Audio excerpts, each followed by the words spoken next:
തിരുവനന്തപുരം ആമഴിഞ്ചാൻ തോട്ടിൽ കാണാതായ തൊഴിലാളി ജോയിക്കായി നടത്തുന്ന തിരച്ചിൽ 32 മണിക്കൂർ പിന്നിട്ടിട്ടും ലക്ഷ്യം കണ്ടില്ല. 5ാം പ്ലാറ്റ്ഫോമിലെ മാൻഹോളിലേക്ക് ഇറങ്ങിയ സ്കൂബ സംഘം തിരിച്ചുകയറി. ഉള്ളിൽ ചെളി നിറഞ്ഞിരിക്കുന്നതിനാൽ തിരച്ചിൽ ദുഷ്കരമാണെന്ന് സംഘം അറിയിച്ചു. 1ാം നമ്പർ പ്ലാറ്റ്ഫോമിനോട് ചേർന്ന് തടയണ കെട്ടാനാണ് തീരുമാനം. തുടർന്ന് 5ാം നമ്പർ പ്ലാറ്റ്ഫോമിലെ മാൻഹോൾ വഴി വെള്ളം പമ്പ് ചെയ്യും. തുടർന്ന് തുറന്നുവിടും. അല്പസമയത്തിനകം നേവിയും തിരച്ചിലിന്റെ ഭാഗമാകും.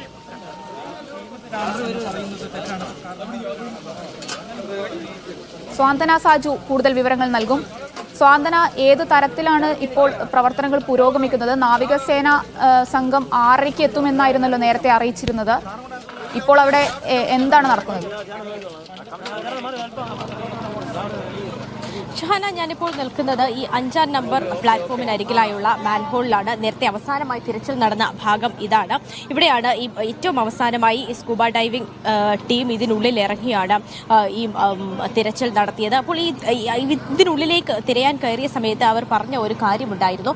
ഇതിനുള്ളിൽ നിറയെ ചെളിയാണ്. ബാക്കി സ്ഥലങ്ങളിലേക്ക് ഈ മാലിന്യം അടിഞ്ഞുകൂടി കിടക്കുന്ന ഒരു കാഴ്ചയാണ് നമ്മൾ കണ്ടിരുന്നതെങ്കിൽ ഇതിനുള്ളിൽ ഏറ്റവും പ്രധാനമായി ചെളിയുണ്ട് എന്നാണ് അവർ പറഞ്ഞിരുന്നത്. അതുകൊണ്ട് തന്നെ അതിനുള്ളിലേക്ക് ഇറങ്ങുമ്പോൾ അപകടമുണ്ടാകാനുള്ള ഒരു സാധ്യത കൂടുതലാണ്. അതുകൊണ്ട് ചെളി നീക്കിയതിന് ശേഷം വീണ്ടും ഇറങ്ങി പരിശോധിക്കാമെന്നൊരു തീരുമാനത്തിലേക്കായിരുന്നു അവരെത്തിയിരുന്നത്. അതിന്റെ ഭാഗമായിട്ട് തന്നെ കൂടുതൽ വെള്ളം പ്രഷറിൽ പമ്പ് ചെയ്തുകൊണ്ട് ഫ്ലഷ് ചെയ്തുകൊണ്ട് ആ ചെളി നീക്കിയതിന് ശേഷം ഇറങ്ങാനായിരുന്നു തീരുമാനം. അങ്ങനെയാണ് നമുക്ക് ഈ ദൃശ്യങ്ങൾ കാണാം. വലിയ മോട്ടർ അടക്കം കൊണ്ടുവന്ന് ഈ വെള്ളം പമ്പ് ചെയ്തുകൊണ്ട് ഉള്ള ഈ ചെളി നീക്കമാണ് ഇവിടെ നടന്നത്. അതിന്റെ കൂട്ടത്തിൽ തന്നെ ഈ മാലിന്യം കൂടി പമ്പ് ചെയ്ത് പുറത്തേക്ക് ഈ അകത്തേക്ക് ഫോഴ്സിൽ വെള്ളം ഇങ്ങനെ ഒഴിച്ചു കൊടുത്തിട്ട് അപ്പോൾ ഈ കുറേയൊക്കെ മാലിന്യങ്ങൾ ഇങ്ങനെ ഇളകി വരും. നമ്മൾ കഴിഞ്ഞ തവണയൊക്കെ തന്നെ പറഞ്ഞതാണ്, ഈ ഒരു മാലിന്യം ഉറഞ്ഞ് കട്ടിയായി ഏതാണ്ട് കല്ല് രൂപത്തിലാണ് ഇവിടെ ഈ ഒരു എന്താ പറയുക ഒരു മാലിന്യം ഒരു ബെഡിന്റെ രൂപത്തിൽ ഇവിടെ ഫോം ചെയ്ത് ഇരിക്കുകയാണ്. അതുകൊണ്ട് തന്നെ ഈ വെള്ളം നല്ല ഫോഴ്സിലേക്ക് ഒഴിച്ചു കൊടുക്കുമ്പോൾ കുറച്ചൊക്കെ മാലിന്യം ഇളകി വരും. അങ്ങനെ അതെടുത്ത് മാറ്റുന്ന ഒരു പ്രവൃത്തിയായിരുന്നു ഇവിടെ നടന്നുകൊണ്ടിരുന്നത്. പക്ഷേ നിലവിൽ അവർ പറയുന്ന ഒരു കാര്യമെന്ന് പറഞ്ഞാൽ എത്ര ഫോഴ്സിന് വെള്ളം അകത്തേക്ക് അടിച്ചു കൊടുത്താലും ഈ മാലിന്യം ഇളകി വരുന്നത്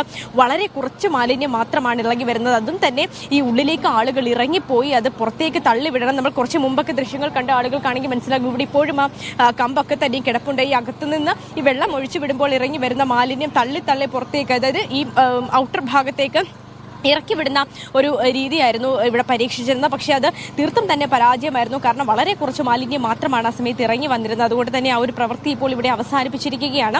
ഇനി അത്തരത്തിൽ വെള്ളം പമ്പ് ചെയ്തുകൊണ്ട് ഈ ഒരു ഭാഗത്ത് മാലിന്യം പുറത്തേക്ക് എടുക്കുന്നില്ല. അത് വളരെ കട്ടിയായി തന്നെ ഈ മാലിന്യം ഇരിക്കുകയാണ് എന്നാണ് ഇപ്പോൾ സ്കൂബ ടീം അധികൃതരും മറ്റ് ഇവിടെ NDRFിന്റെ സംഘവും ഒക്കെ തന്നെ വ്യക്തമാക്കിയിരിക്കുന്നത്. ഇനിയുള്ള ഒരു ശ്രമം എന്ന് പറയുന്നത് നമ്മൾ നേരത്തെയൊക്കെ നിന്ന് 3ാമത്തെ പ്ലാറ്റ്ഫോമിനും 4ാമത്തെ പ്ലാറ്റ്ഫോമിനും ഇടയിലായി ഒരു മാൻഹോൾ ഉണ്ട്. അത് ഏതാണ്ട് ഈ ആമഴിഞ്ചാൻ തോട് ഈ ടണലിനുള്ളിലേക്ക് പ്രവേശിക്കുന്ന അല്ലെങ്കിൽ ഈ തിരുവനന്തപുരം സെൻട്രൽ റെയിൽവേ സ്റ്റേഷൻ ഉള്ളിലേക്ക് പ്രവേശിച്ച് ഏതാണ്ട് ഒരു 60 മീറ്റർ ഉള്ളിലേക്ക് വരുമ്പോഴാണ് ആ 3ാമത്തെ പ്ലാറ്റ്ഫോമിനും 4ാമത്തെ പ്ലാറ്റ്ഫോമിനും ഇടയിലായി ഒരു മാൻഹോൾ ഉള്ളത്. ആ മാൻഹോളിന് അവിടെ നിന്ന് കൂടുതൽ ഫോഴ്സിൽ ഇങ്ങോട്ടേക്ക് വെള്ളം പമ്പ് ചെയ്തുകൊണ്ട് ഈ പറയുന്ന പോലെ ഈ 3ാമത്തെ പ്ലാറ്റ്ഫോമിന്റെ അവിടെ നിന്ന് ഏതാണ്ട് ഒരു 40 മീറ്റർ വളരെ വലിയ രീതിയിലുള്ള ഈ മാലിന്യം ഒന്നും അടിഞ്ഞു കൂടിയിട്ടില്ല എന്ന് രാവിലെ തന്നെ ഈ സ്കൂബ ടീം അംഗങ്ങൾ വ്യക്തമാക്കിയിരുന്നതാണ്. കാരണം രാവിലെ അവർ ഏതാണ്ട് 40 മീറ്ററോളം അകത്തേക്ക് ഉള്ളിലേക്ക് കയറി വന്ന് ഈ തെരച്ചിൽ നടത്തുകയും ചെയ്തതാണ്. പിന്നീട് ഏതാണ്ട് ഒരു 10-20 മീറ്റർ ഭാഗത്താണ്, അതായത് ഈ 3ാമത്തെ പ്ലാറ്റ്ഫോമിൽ നിന്നും ഈ 5ാമത്തെ പ്ലാറ്റ്ഫോമിന് ഇടയിലേക്ക് ഇടയിലുള്ള ഒരു 40 മീറ്റർ അവർക്ക് സഞ്ചരിച്ചു വരാൻ സാധിച്ചിട്ടുണ്ട്. പിന്നീടുള്ള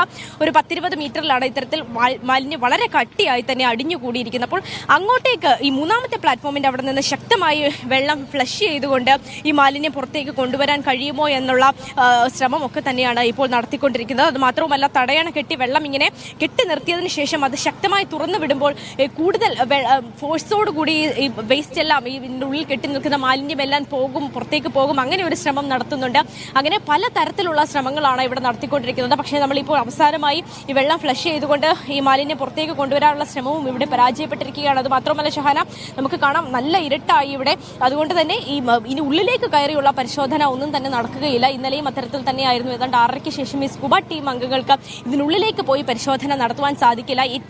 ഏറ്റവും കാര്യക്ഷമമായി പരിശോധന നടക്കുക എന്ന് പറയുന്നത് തന്നെ ഇവർ ഇതിനുള്ളിലേക്ക് പോയി അതിനുള്ളിൽ ജോയ് കുടുങ്ങി കിടപ്പുണ്ടോ എന്ന് നോക്കുക എന്ന് തന്നെയാണ് ഏറ്റവും കാര്യക്ഷമമായി നമുക്ക് ചെയ്യാൻ കഴിയുന്ന കാര്യമെന്ന് പറയുന്നത്. പക്ഷേ നിലവിലിപ്പോൾ അതിന് സാധിക്കാത്ത ഒരു സാഹചര്യം എത്തിയിരിക്കുകയാണ്. കാരണം ഇരുട്ട് തന്നെയാണ് ഇതിന്റെ പ്രധാന പ്രശ്നം. അതുകൊണ്ട് നിലവിലിപ്പോൾ സ്കൂബ ടീം അംഗങ്ങൾ ഇതിനുള്ളിലേക്ക് ഇനി കയറുന്നില്ല എന്ന് നിലവിലിപ്പോൾ അറിയിച്ചിട്ടുണ്ട്. അതുകൊണ്ട് തന്നെ ഇവിടെ സ്ഥാപിച്ചിരുന്ന പമ്പും മറ്റു കാര്യങ്ങളെല്ലാം തന്നെ എടുത്തുകൊണ്ട് പോയിട്ടുണ്ട്. ഇനി മറ്റൊരു പ്രതീക്ഷ എന്ന് പറയുന്നത് ആദ്യം ഷഹാന സൂചിപ്പിച്ചതുപോലെ തന്നെ ഈ നേവിയുടെ ഒരു 6 അംഗ സംഘം ഇങ്ങോട്ടേക്ക് എത്തുമെന്ന് അറിയിച്ചിട്ടുണ്ട്. ആദ്യം ഒരു 6:30-7 മണിയോടുകൂടി അവരിവിടെ എത്തുമെന്നായിരുന്നു അറിയിച്ചിരുന്നത്. പക്ഷേ നിലവിൽ ഇപ്പോൾ അവർ ഏതാണ്ട് ഒരു 8-8:30യോടുകൂടി എത്തുകയുള്ളൂ എന്നാണ് നമ്മൾ മനസ്സിലാക്കുന്നത്. അവർ കൂടി വന്നാൽ ഉടൻ തന്നെ ഈ ഒരു തിരച്ചിൽ ദൗത്യം വീണ്ടും പുനരാരംഭിക്കുമെന്നാണ് നിലവിൽ നമുക്ക് മനസ്സിലാക്കാൻ സാധിക്കുന്നത്. ഷഹാന, ഈ തിരച്ചിൽ ദൗത്യം ഏതാണ്ട് 32-33 മണിക്കൂറുകൾ പിന്നിടുകയാണ്.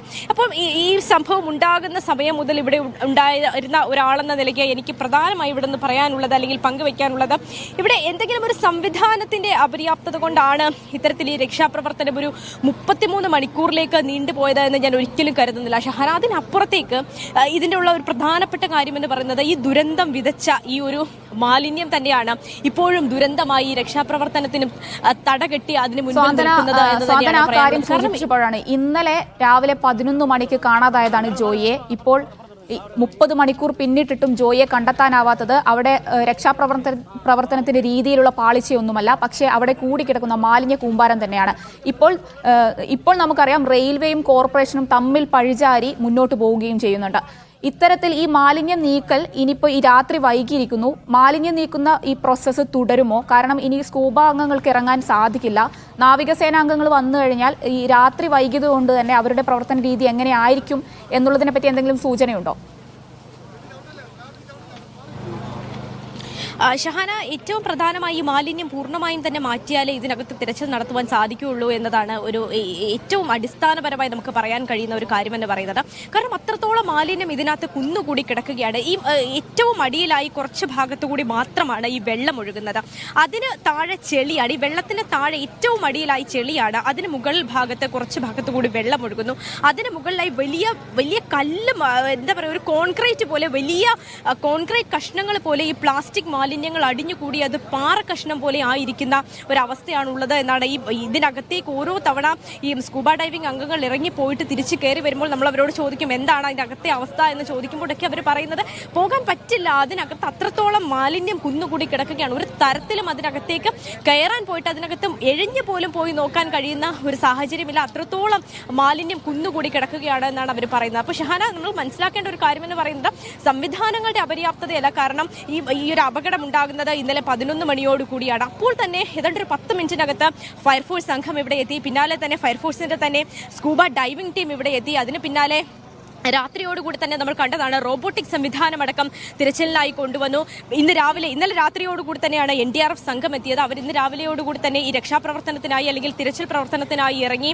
അതിന് പിന്നാലെ ഇന്ന് പകൽ മുഴുവനും ഈ NDRFന്റെ നേതൃത്വത്തിലും അതുപോലെ തന്നെ ഈ ഫയർഫോഴ്സിന്റെ ഒക്കെ നേതൃത്വത്തിൽ ഇവിടെ തിരച്ചിൽ നടന്നു. പക്ഷേ അപ്പോഴൊന്നും കണ്ടെത്താൻ സാധിച്ചിരുന്നില്ല. ഇന്ന് രാവിലെ നമ്മൾ കണ്ടതാണ് റോവർ ഇറക്കിയ റോബോട്ടിക് സംവിധാനം ഇതിനുള്ളിലേക്ക് കടത്തിവിട്ട ഒക്കെ ഇതിനുള്ളിൽ പോയി. ഇപ്പോൾ ആളുകൾ പോകാതെ മറിച്ച് ഈ റോബോട്ടിക് സംവിധാനം ഇതിലേക്ക് ക്യാമറ ഘടിപ്പിച്ച റോബോട്ടിക് സംവിധാനം ഇതിനുള്ളിലേക്ക് കയറ്റി വിട്ടുകൊണ്ട് അതിനുള്ളിൽ ആരെങ്കിലും ഉണ്ടോ എന്ന് കണ്ടെത്താനുള്ള ശ്രമം ഒക്കെ നമ്മൾ കണ്ടതാണ്. ഇതിനു മുമ്പ് കേരളം അത്തരത്തിൽ ഇപ്പോൾ നമ്മൾ കാണുന്നത് പോലെ ഒരു രക്ഷാപ്രവർത്തനം ഇതിനു മുമ്പ് കണ്ടിട്ടുണ്ടോ എന്ന് ചോദിച്ചാൽ തീർച്ചയായിട്ടും ഇല്ല എന്ന് തന്നെ പറയേണ്ടി വരും. അത്രത്തോളം സജ്ജീകരണങ്ങളും സംവിധാനങ്ങളും ഒരുക്കിക്കൊണ്ടാണ് ഷഹാന ഇവിടെ ഈ ഒരു തിരച്ചിൽ ഈ 33 മണിക്കൂർ പിന്നിട്ട് നിൽക്കുന്നത്. പക്ഷേ ഇതിനൊക്കെ പ്രതിസന്ധി സൃഷ്ടിച്ചുകൊണ്ട് മുൻപിൽ നിൽക്കുന്നത് ഈ ഒരു മാലിന്യ കൂമ്പാരം തന്നെയാണ്. കാരണം നമ്മൾ ഈ വന്ന സമയത്ത് ഈ അപകടം ഉണ്ടായി നമ്മൾ ഇവിടെ ആദ്യം ഒരു 15 മിനിറ്റിനകത്ത് തന്നെ നമ്മളും ഇവിടെ എത്തുന്നുണ്ട്. ഈ വന്ന സമയത്ത് നമ്മൾ കാണുന്ന ഒരു കാഴ്ച എന്ന് പറയുന്നത് ഈ അപകടം സംഭവിച്ചു എന്ന് പറയുന്ന സ്ഥലത്ത് ഏതാണ്ട് നമുക്ക് കാണാൻ പറ്റുന്ന ഭാഗമാണത്. ഷഹാന ദൃശ്യങ്ങൾ കണ്ടിട്ടുണ്ടെങ്കിൽ ഷഹാനയ്ക്ക് തീർച്ചയായിട്ടും അത് അറിയായിരിക്കും. നമുക്ക് കാണാൻ പറ്റുന്ന ഒരു ഭാഗമാണ്. ഈ ടണലിനുള്ളിലേക്ക് കയറുന്നതിന് മുമ്പുള്ള ഒരു ടണലിന്റെ എൻട്രൻസ് എന്ന് തന്നെ നമുക്ക് പറയാം. ആ ഭാഗത്ത് ഏതാണ്ട് 3/4 ഭാഗത്തോളം മാലിന്യം ഇങ്ങനെ കുന്നുകൂടി കിടക്കുകയായിരുന്നു. ആദ്യം അതിനടിയിൽ ജോയ് ഉണ്ടാകാമെന്ന ഒരു പ്രതീക്ഷയിലാണ്.